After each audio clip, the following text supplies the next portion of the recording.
कितना सुंदर जंगल है ये। इतनी सुंदर जगह कहाँ से ढूंढ लिया। एकदम हेवनली एटमॉस्फेअर।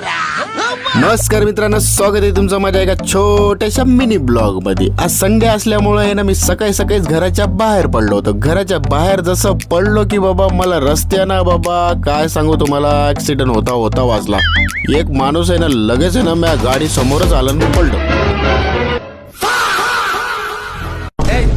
ये काका बाबा माझ्या गाडी समोरच आले। म्हणलं अरे काका मारायचं बिरायचं का तुम्हाला, जर असं पाहून चला की। पण काकाला जायचं होतं पुढे देशी मध्ये, म्हणून काका काहीच पाहिजे गेले ते डायरेक्ट गाड्या समोर येऊ लागले। हा देशी पॉवर म्हणतात भाऊ, लय मोठी आहे देशी पॉवर, तुम्हाला माहितीच आहे देशी पॉवरचं काय असतं।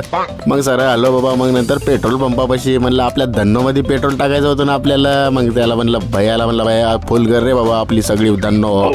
यानं काढलं बघत नोजल दे कोचल्याच्या नंतर बाबा टाकायले पेट्रोल फुल कर म्हणलं त्याला। यानं केलं मग नंतर बघा फुल केल्याच्या नंतर मग आपण सरळ निघलो। म्हणलं आता चला रस्त्यानं जायचं तर आपल्याला लय दूर जायचं होतं 4 किलोमीटर। म्हणलं चला चहा प्यायला जावं। या भूख से दम जा रहा और ये बैल हप हप खींच रहा। हे बैल असं खिचू लागलं बाबा, खिचडी भजे हे आणा, कांदे आणा, मिरच्या आणा, हे आणा ते आणा म्हणू लागलं बाबा। काय सांगा बाबा, मग मी आलो बाबा बाहेर। म्हणलं मला कसं किच वाटू लागलं। म्हणलं जाऊ दे बाबा आपणही जाऊ नाही ना मस्तपैकी ना मटण आणायला जाऊ। मग सरळ निघलो बाबा आपल्याला मस्तपैकी म्हणलं गाडीवर धन्नोवर। ऊन तर लय लागू लागलं भाऊ, पण आपण टेरिस सारखा रुमाल टाकलेलाच होता ना, तुम्हाला तर माहिती आहे टेरिसचा रुमाल आपला।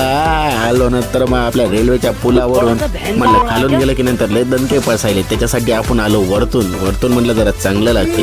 आलो बाबा नंतर मस्त पैकी इथं 4 किलोमीटर दूर आपल्या दुकानावर। मैंने इंटरनेट से चेक करके निकाला दिन रात मेहनत के बाद ये जगह मिली। भाऊ ही जागा माया आहे ना पूर्ण इंटरनेटचं आहे ना 100 GB डाटा खतम करून काढलेली आहे। तुम्हाला काय सांगू बाबा, एवढ्या आहे ना पैसा गेला ना बाबा त्या इंटरनेटच्या GB मध्ये। तवा कुठं मला ती जागा भेटली बाबा। मग तिथून घेतलं माया 1 किलो मटण आणि मग सरळ निघालो बाबा घरी। आणि मग नंतर घरी म्हणलं आता इथंच तुम्हाला आता बाय बाय म्हणतो, कारण की आता आपल्याला तर मटण खायचंय आणि तुम्ही पण घरी बसून खा मग मटण। चला बाय बाय, सी यू।